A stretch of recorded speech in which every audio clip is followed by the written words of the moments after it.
Hello students, in this brief session you will learn pH scale. तो पहले हमें जानना चाहिए कि ये pH क्या होता है। तो pH is nothing but a logarithmic scale which is used to measure the acidic and basic nature of acids and bases respectively.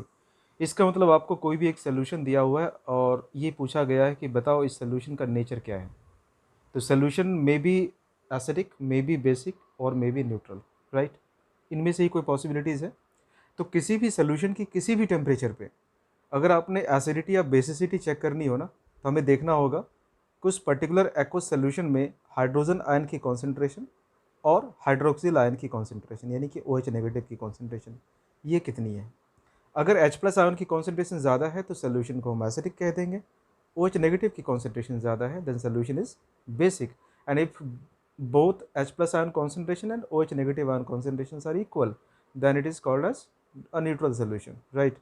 तो अगर इन दोनों की कॉन्सेंट्रेशन सेम है तो सोल्यूशन अपना कैसा आ जाएगा, neutral, irrespective of pH value, irrespective of temperature. तो मैं ये क्यों कह रहा हूँ कि इर्रेस्पेक्टिव ऑफ पीएच वैल्यू, आप कहोगे पीएच वैल्यू तो न्यूट्रल सोल्यूशन का 7 होता है।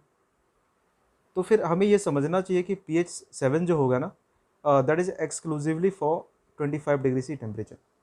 तो अगर आप टेम्परेचर को रेज करते हो, बढ़ा देते हो and if temperature is more than 25 degree C तो फिर वाटर का पीएच 7 से कम हो जाएगा। तो क्या इसका मतलब सोल्यूशन अब एसिडिक हो गया? नहीं, अभी भी सोल्यूशन में H प्लस और OH नेगेटिव की कॉन्सेंट्रेशन बराबर है, यानी कि सोल्यूशन इज स्टिल न्यूट्रल। लेकिन अब स्केल चेंज हो जाएगा। तो जो भी आप स्केल देखते हो ना टिल 14 की, अगर आपने pH 7 कहा है then solution is neutral and if pH is less than 7, right, तो फिर हम कहते हैं कि सोल्यूशन आपका एसिडिक है and if it is more than 7 तो सोल्यूशन बेसिक है। तो ये जो भी आप पीएच स्केल देखते हो ये 25 डिग्री सी टेम्परेचर पे होता है। इतनी बात आई समझ में? ठीक है। तो यहाँ पे लिखा हुआ है क्या, 25 degree C ionic product of water यानी कि H प्लस और OH नेगेटिव का प्रोडक्ट किसी भी सोल्यूशन के लिए, एक्व सोल्यूशन के लिए, वो 10⁻⁻14 होगा। यूनिट की बात करें तो मोल स्क्वायर पर लीटर स्क्वायर या फिर मोलैरिटी का स्क्वायर आ जाएगा। देन ये KW या फिर आयोनिक प्रोडक्ट ऑफ वाटर क्या है। तो मान लो कि आपने वाटर को सेल्फ आयोनाइज किया, राइट। तो वाटर अगर आयोनाइज होगा तो ये क्या आपको देगा, H प्लस देगा और OH नेगेटिव देगा, राइट। तो अगर मैं इसे एक इक्विलिब्रियम कांस्टेंट के फॉर्म में लिखूं तो आयोनिक प्रोडक्ट ऑफ वाटर आएगा concentration of H plus multiplied by concentration of OH negative. और इसकी एक्सपेरिमेंटल वैल्यू है जो कि हम फॉर्मूले से निकाल सकते हैं। तो KW की वैल्यू 25 डिग्री सी पे ये आपको मिलेगी 10⁻⁻14, राइट। अब जैसे आपको पता है कि अगर एक वाटर का मॉलिक्यूल डिसोसिएट होता है तो फिर 1 H प्लस और 1 OH नेगेटिव मिलेगा, यानी जितने भी मोल्स होंगे H2O के उसके इक्वल में H प्लस और उसके इक्वल में OH नेगेटिव के मोल होंगे इफ़ देर इज़ 100% डिसोसिएशन, अगर ये पूरी तरह से टूट जाता है तो, ठीक है। अब वैसे कोई प्रॉब्लम नहीं है, अगर एक मोल एक सिंगल मॉलिक्यूल ही ब्रेक हो रहा है तो भी 1 H plus and 1 OH negative तो मिलेगा ना। दैट मीन्स कि इन दोनों की कॉन्सेंट्रेशन सेम है। तो यहाँ पे क्या मैं लिख सकता हूँ कि H प्लस OH नेगेटिव की कॉन्सेंट्रेशन भी H प्लस के कॉन्सेंट्रेशन के बराबर है। तो मैं इसको स्क्वायर कर सकता हूँ, राइट। तो यहाँ से H प्लस की कॉन्सेंट्रेशन आपकी आ जाएगी 10⁻⁻14 और इसका हम लोग कर देंगे स्क्वायर रूट जो आ जाएगा 10⁻⁻7, राइट। अब यहाँ से अगर हम pH निकालते हैं तो pH क्या आ जाएगा, pH आ जाएगा negative logarithm of H plus ion concentration, right. तो जब आप 10⁻⁻7 का के लिए pH निकालोगे तो ये pH आपका आ जाएगा 7। तो 25 डिग्री सी पे कह सकते हैं कि जो वाटर है इस वाटर का pH कितना आएगा, 7 आएगा, ठीक है। तभी हमने pH को किस तरीके से देखा है, तो pH जो है ये सोरेंसन ने इस स्केल को डेवलप किया था और pH का फॉर्मूला बताया कि negative logarithm of hydrogen ion concentration. लेकिन आपको पता है कि हाइड्रोजन आयन एक प्रोटॉन है और ये एक्वस सोल्यूशन में इस फॉर्म में एग्जिस्ट नहीं करेगा। It readily takes electron pair from oxygen atom of water and changes to hydronium ion, right. इस आयन को यहाँ पे हम क्या कहते हैं, हाइड्रोनियम आयन कहते हैं, ठीक है, हाइड्रोनियम आयन। तो कोई भी केटायन का जो नेम होगा ना वो IUM से एंड होता है, ठीक है। तो हाइड्रोनियम आयन, तो therefore pH can also be written as negative logarithm of hydronium ion concentration, right. देखो बेटा, एक्चुअल फॉर्मूला जो होता है pH का that is negative log of activity of hydrogen, right. अब ये एक्टिविटी ऑफ हाइड्रोजन क्या है, तो इसको हम लोग सिंपल कैलकुलेशन में एज्यूम कर लेते हैं कि जो एक्टिविटी ऑफ हाइड्रोजन है that is nothing but concentration of H plus, right, ऐसा मान लेते हैं, विच इज़ प्रैक्टिकली या फिर एक्सपेरिमेंटली कह सकते हैं कि 100% एक्यूरेट नहीं होता, लेकिन ऑलमोस्ट हम लोग कैलकुलेशन को ईजी करने के लिए एक्टिविटी ऑफ हाइड्रोजन को H3O प्लस की कॉन्सेंट्रेशन मान लेते हैं। ठीक है, तो मान लो कि आपके पास कोई स्ट्रॉन्ग इलेक्ट्रोलाइट है, जैसे HCl सोल्यूशन है, तो HCl सोल्यूशन 100% ब्रेक हो जाएगा H प्लस में और Cl नेगेटिव में, राइट। स्ट्रॉन्ग इलेक्ट्रोलाइट या स्ट्रॉन्ग एसिड कहने का मतलब यही है कि 100% आयोनाइज हो सकता है, ये कम्प्लीटली ब्रेक हो जाएगा, है ना। तो अगर आपने मान लो 10⁻³ कॉन्सेंट्रेशन लिया हुआ था इसका, तो स्टार्ट में ये 0 रहा होगा, और जब ये 100% डिसोसिएट हो जाएगा तो H प्लस की कॉन्सेंट्रेशन 10⁻³ आ जाएगी। इससे हम pH आसानी से निकाल लेंगे, that is nothing but negative logarithm of 10⁻³। ठीक है, तो फॉर्मूला आपने पढ़ा होगा बेटा कि log x की पावर अगर y हो तो that may be written as y into log x, right, ये फॉर्मूला होता है। तो इसी का हम लोग यहाँ पर यूज़ करेंगे, और जो 10 की पावर में है वो मल्टीप्लाई हो जाएगा, तो दिस इज इक्वल टू -3, और सिंस माइनस लॉग है इटसेल्फ, है ना, ये भी माइनस लॉग है ना, तो यहाँ पे लिख सकते हैं -log 10। बेटा log 10 की वैल्यू होती है 1, अगर उसका बेस 10 है तो it's a -3 into -1 that is 3। तो सोल्यूशन का pH कितना आ गया, ये 3 आ गया। लेकिन एज्यूम करो कि अब एसिड जो है वो स्ट्रॉन्ग नहीं है, that is a weak electrolyte और वीक एसिड और वीक बेस। तो कोई भी इलेक्ट्रोलाइटिक सोल्यूशन जो है वो वीक एसिड या बेस का है। अब ये इलेक्ट्रोलाइट्स क्या होते हैं, तो ये वो केमिकल सब्सटेंसेस हैं जो आयोनाइज हो जाते हैं अपने मोल्टन स्टेट में या एक्वस सोल्यूशन में, राइट। और अगर वो एसिड होगा तो लुइस एसिड हम लोग कह सकते हैं। इलेक्ट्रॉन पेयर डोनर को लुइस बेस कहते हैं, और इलेक्ट्रॉन पेयर एक्सेप्टर को लुइस एसिड कहते हैं, है ना। तो यहाँ पे हम लोग देखते हैं कि वीक इलेक्ट्रोलाइट है विच आयोनाइजेस पार्शियली। तो weak acids are the acids which dissociates partially in water, यानी कि हार्डली 2% 3% इस तरीके से वो ब्रेक होगा, राइट। तो हमने एग्जांपल लिया है एसिटिक एसिड का। एसिटिक एसिड स्प्लिट होगा एसिटेट आयन में और हाइड्रोजन आयन में। मान लो कि आपने इनिशियल कॉन्सेंट्रेशन इसका C रखा हुआ है, तो स्टार्टिंग में तो ये डिसोसिएट हुआ नहीं था, तो कॉन्सेंट्रेशन 0 एंड 0 है, और जिस पॉइंट पे ये C अल्फ़ा बन जाता है, अब C अल्फ़ा हमने क्यों लिखा, तो मान लो इसकी मोलैरिटी है 0.1, लेकिन only 1% of acetic acid dissociates, तो हमें अब जो कॉन्सेंट्रेशन मिलेगी H प्लस की वो कितनी मिलेगी, तो 0.1 का 1%, राइट। तो दैट इज इक्वल टू 10⁻³ तो समझ में आया C अल्फ़ा क्यों लिखते हैं, क्योंकि अल्फ़ा यहाँ पे क्या है, डिग्री ऑफ डिसोसिएशन है कि कितना परसेंट वो स्प्लिट हो रहा है। तो फिर रिमेनिंग मोल या फिर कॉन्सेंट्रेशन ऑफ एसिटिक एसिड कितना बचा, C माइनस C अल्फ़ा। तो इक्विलिब्रियम के लेक्चर में मैंने आपको बताया था कि reaction coefficient and equilibrium constant कैसे निकालते हैं, तो उसके अकॉर्डिंग आप K का, जिसको कहते हैं acid dissociation constant, right, acid dissociation constant, जिसको K से दिखा रहे हैं, तो K का फॉर्मूला लिख लो, तो ये आ जाएगा C² alpha square upon C into 1 minus alpha. लेकिन जैसे आपको पता है कि अल्फ़ा की वैल्यू काफ़ी छोटी है, तो 1% अगर अल्फ़ा है तो इसका मतलब ये 0.01 है, काफ़ी छोटी क्वांटिटी है। तो 1 में से अगर हम 0.01 को सब्ट्रैक्ट करते हैं तो बेटा अप्रॉक्सीमेट हम क्या कह सकते हैं कि 1 ही के इक्वल होगा, है ना।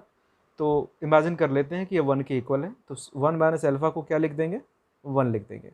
तो फिर K का फॉर्मूला क्या आ जाएगा, तो K का फॉर्मूला आएगा C alpha square only, right.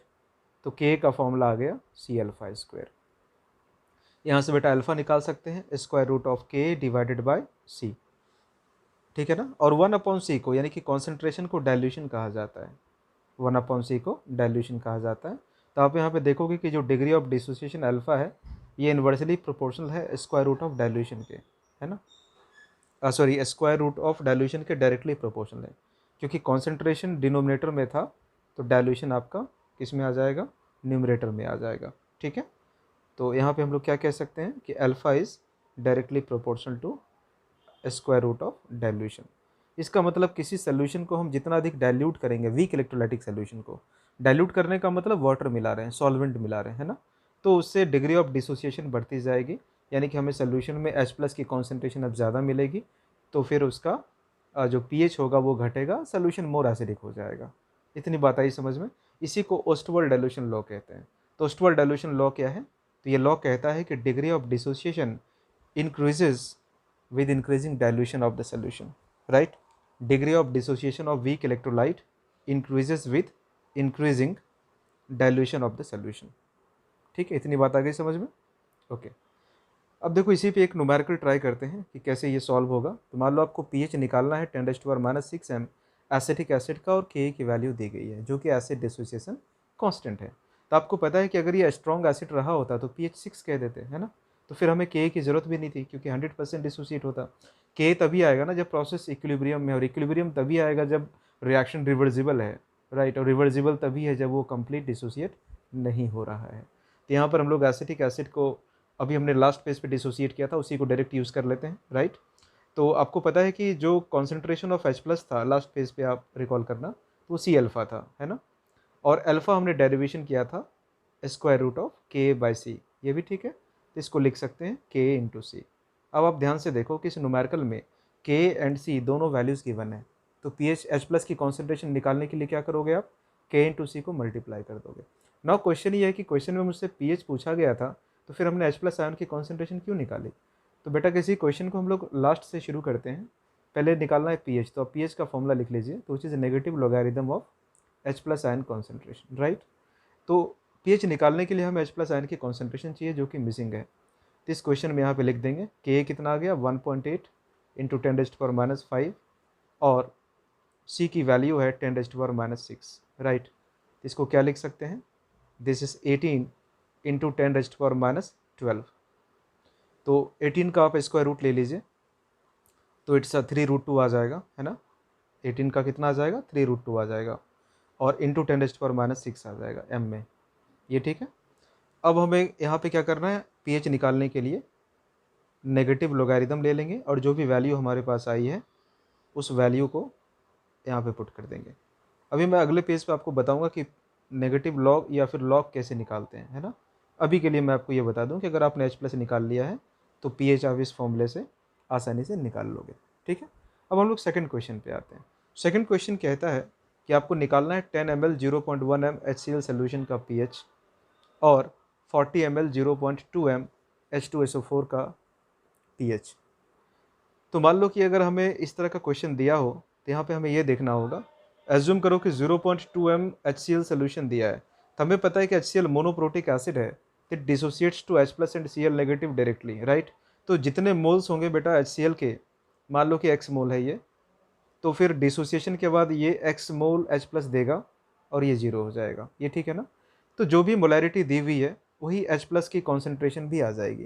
तो 2m HCl 0.2m HCl solution का मतलब हुआ कि हमें H प्लस की कॉन्सेंट्रेशन दी हुई है एंड विच इज़ 0.2, राइट। तो डायरेक्ट यहाँ से हम लोग पीएच निकाल लेंगे, पीएच आ जाएगा नेगेटिव लोगारिथम ऑफ 2 इंटू 10⁻⁻1। तो दिस इज कॉल्ड एज, जो 10 की पावर है वो मल्टीप्लाई हो जाएगा नेगेटिव के साथ, है ना। तो ये हो जाएगा 1 इंटू, और log 2 की वैल्यू कितनी होती है, तो log 2 की वैल्यू होती है आपकी 0.301। तो इसको हम लोग क्या ले सकते हैं, that may be written as, ये आ जाएगा -log 2 प्लस -1 इंटू -log 10, ये ठीक है।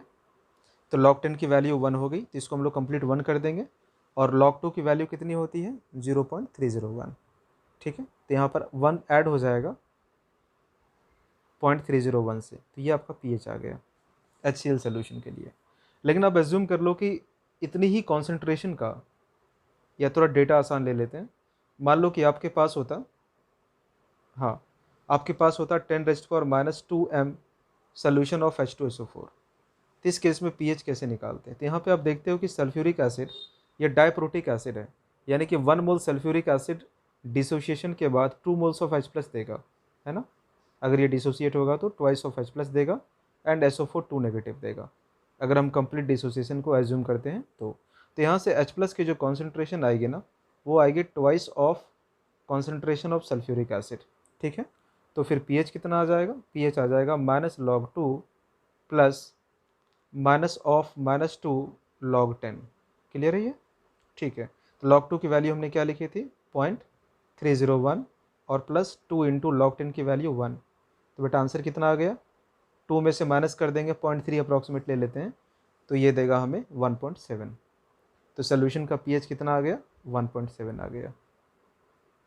समझ में आ गया कि अगर डाइप्रोटिक एसिड होगा तो क्या करेंगे, और मोनोप्रोटिक एसिड होगा तो क्या करेंगे। अब मान लो कि इसकी जगह पे बेस दिया है ना, कि बेस गिवन है, तो एज्यूम करो कि हमारे पास है 0.01 0.01 m NaOH का सोल्यूशन दिया हुआ है ना। तो इससे जो आप निकालोगे ना, इससे जो आप निकालोगे OH नेगेटिव की कॉन्सेंट्रेशन, वो तो आ जाएगी 10⁻², यानी कि 0.01 को हमने 10 की पावर में लिख दिया है। तो बेटा इसे pH नहीं आ सकता, इससे POH आएगा, राइट, क्योंकि POH यहाँ पे होगा negative logarithm of OH minus ion concentration, है ना, और POH आ जाएगा आपका 2। ये ठीक है, क्योंकि याद रखेंगे कि जो H प्लस आयन की जो कॉन्सेंट्रेशन है दैट इज 10⁻⁻ pH होता है ना। तो ये 2 आ गया। लेकिन आपको पता है कि अभी H प्लस और OH माइनस की कॉन्सेंट्रेशन कितनी थी, दोनों का जो प्रोडक्ट किसी भी सोल्यूशन के लिए 25 डिग्री से, यहाँ पर टेम्परेचर क्वेश्चन में दिया रहेगा, ये था आपके पास 14, राइट। तो pH होगा आपका सॉरी 10⁻14 था, तो जब हम नेगेटिव लॉग ले लेंगे दोनों का तो फिर वो 14 हो जाएगा, है ना, इतना। तो pH निकल आएगा 14 माइनस POH। तो POH हमने कितना निकाला, यहाँ पे 2 निकाला है। तो बेटा सोल्यूशन का pH कितना आ जाएगा, 12, है ना। वैसे भी NaOH स्ट्रॉन्ग बेस है, तो इसका pH कितना आ गया यहाँ पे, 12 आ गया, ठीक है। अब एक आपको मैं बता रहा हूँ कि यहाँ पे अगर हम लॉग की वैल्यू की बात करते हैं तो कैसे निकालते हैं।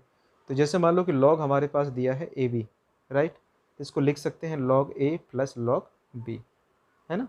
जैसे मान लो कभी एग्जांपल लेते हैं कि हमने लिखा था log 2 इंटू 10⁻3, ऐसा लिखते हैं, मान लेते हैं ऐसा, तो ये हो जाएगा log 2 और प्लस, ये मल्टीप्लाई का साइन था वो प्लस लगा दिया, log 10⁻3। फिर जो पावर में होता है ना वो पहले मल्टीप्लाई हो जाता है, तो इसको लिख सकते हैं log 2 plus 3 into log 10, right. अब अल्टीमेटली आपको दो लॉग के लॉग की वैल्यू निकालनी है, एक log 2 और एक log 10। निकालनी भी नहीं है, ये क्वेश्चन में गिवन होता है ना। तो क्वेश्चन में अगर गिवन होगा तो फिर log 2 की वैल्यू लिख देंगे जो कि 0.301 है ना, और log 10 की वैल्यू होती है 1, तो आसानी से सॉल्व हो जाएगा। मान लो कि ये log A अपॉन B होता, तो log A अपॉन B इसका मतलब होता है कि हम लोग log A minus log B लिखने वाले हैं, है ना, log B लिखने वाले हैं। फिर एक फॉर्मूला लिखा है आपकी log A की पावर अगर n है तो this is nothing but n into log A। अब देखो कुछ लॉग की जो वैल्यूज़ है क्विक न्यूमेरिकल्स करने के लिए, अगर मान लो कि अब वैल्यू किसी दूसरे फॉर्म में दिया है तो डायरेक्ट हमें कुछ चीज़ें अगर पता भी हो, तो कई बार मान लो कि अगर आप लॉग टेबल किसी पर्टिकुलर एग्ज़ाम में प्रोवाइडेड होता है तो फिर आपको ढूंढना पड़ेगा, तो बेटर है कि हम log 2 की वैल्यू लिख लें, 0.301 होता है ना। log 3 की वैल्यू कर लें तो 0.477 लिख सकते हैं। log 4 की वैल्यू कर लें तो it's nothing but log square of 2 कर लेंगे, है ना, यानी कि 2 इंटू log 2 कर लेंगे, और log 2 की वैल्यू कितनी लिखी थी, 0.301 थी, कितना हो जाएगा 0.602, और log 5 की वैल्यू लिख देंगे 0.699, यानी कि अप्रॉक्सीमेट 0.7, है ना। अगर इतना भी कुछ याद है तो थोड़ा सा टाइम हम बचा सकते हैं कुछ क्वेश्चंस में। तो नेक्स्ट अगर देखते हैं कि अगर हमें एज्यूम कर लो कि सॉल्ट हाइड्रोलाइसिस पे पीएच निकालना है, क्योंकि टॉपिक पीएच का हमारा था, और एक अलग सी वीडियो मैं बनाऊंगा सॉल्ट हाइड्रोलाइसिस पे, काफ़ी डेरिवेशंस हैं इसके अंदर। अभी मैं डायरेक्ट आपको बताता हूँ कि अगर हमें पीएच निकालना हो तो हम क्या करेंगे, या फिर इसकी नीड यहाँ पे क्यों है। तो जैसे मान लो कि यहाँ पे कहते हैं कि when a salt is dissolved in a solvent it first dissociates into constituent ions, right, यानी सॉल्ट को अपने सॉल्वेंट या वाटर में डिजॉल्व किया तो ये अपने आयंस में टूट जाएगा। This process is called as dissolution, इस प्रोसेस को डिसोल्यूशन कहते हैं। Now if this ions chemically react with water, अगर उनमें से कोई आयन या फिर दोनों आयन यानी cation and anion both kinds of ions water से रिएक्ट कर लेता है, तो उस प्रोसेस को हम लोग हाइड्रोलाइसिस कहते हैं। यानी कि सॉल्ट के कैटायन या फिर एनायन या फिर दोनों आयन वाटर से रिएक्ट करेंगे तो उसको हम लोग हाइड्रोलाइसिस कहते हैं। याद रखेंगे कि स्ट्रॉन्ग सॉल्ट का यानी कि स्ट्रॉन्ग एसिड और स्ट्रॉन्ग बेस से जो सॉल्ट बना है, जैसे HCl से बना होगा और ये NaOH से बना होगा, है ना। तो इस तरह के जो सॉल्ट्स होंगे इनके जो आयन होंगे Na plus and Cl negative, ये कभी हाइड्रोलाइज नहीं होंगे, मतलब ये वाटर से रिएक्ट नहीं करेंगे, तो इनकी हाइड्रोलाइसिस नहीं हो सकती। आप कहोगे क्यों नहीं हो सकती, तो मान लो कि Cl नेगेटिव ने वाटर से रिएक्ट किया, है ना, तो वाटर से रिएक्ट करके ये क्या बना देगा, ये बना देगा HCl और प्लस OH माइनस। फिर आपको पता है कि HCl स्ट्रॉन्ग एसिड है, तो ये H प्लस और Cl नेगेटिव में ब्रेक हो जाएगा, और फिर ये OH नेगेटिव और H प्लस आपस में क्या बना देगा, वाटर। तो बेटा स्टार्ट में आपने क्या लिया था, Cl नेगेटिव प्लस H2O, और रिएक्शन के बाद आपको क्या मिल गया, Cl नेगेटिव प्लस H2O। तो कुछ नई चीज़ तो नहीं बनी ना, यानी कि कुछ नेट रिएक्शन तो नहीं हुआ। इसलिए हम लोग कहते हैं कि जो स्ट्रॉन्ग एसिड एंड बेस के कंपोनेंट्स हैं सॉल्ट्स के, वो हाइड्रोलाइज नहीं होते हैं।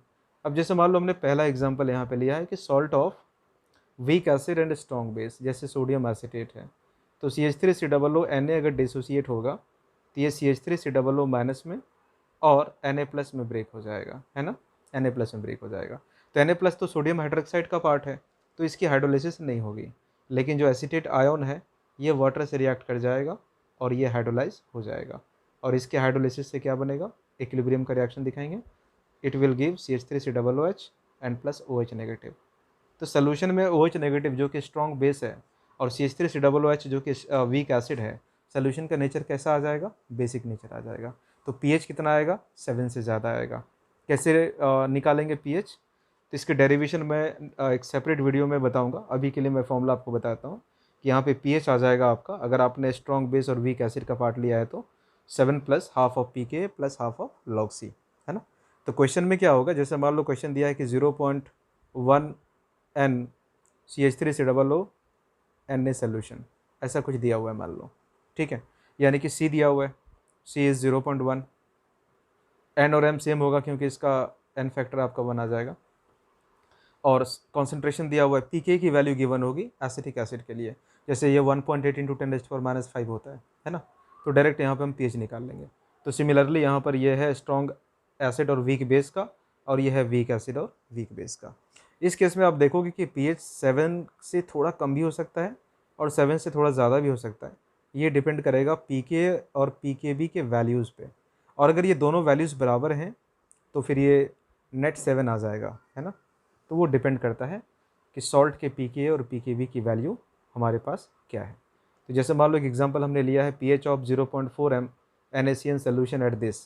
तो देखो जैसे मैंने कहा था आपसे कि pK दिया हुआ है, राइट, pK भी दिया हुआ है और C की वैल्यू भी दी हुई है।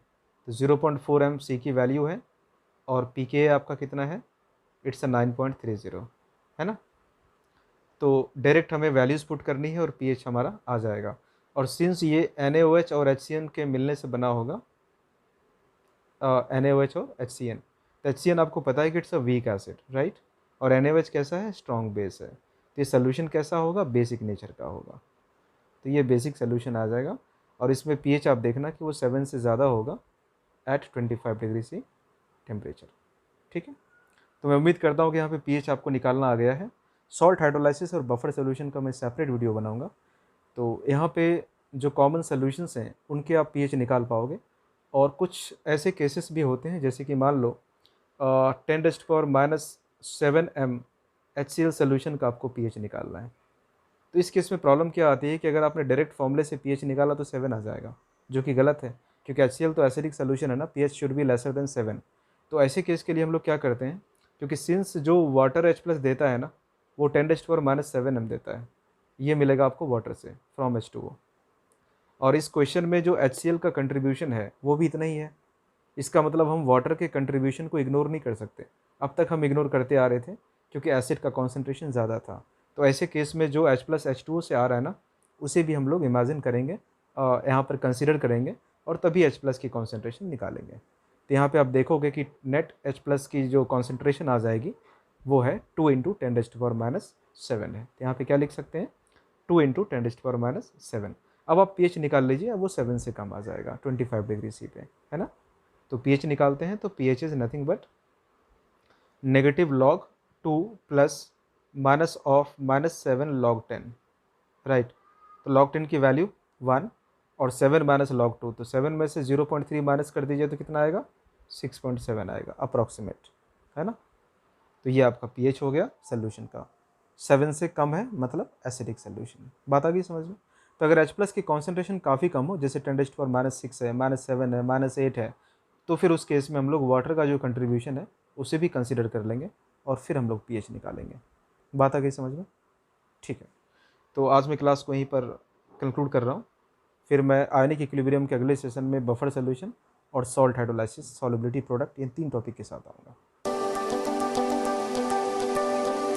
Please like the video and subscribe the channel.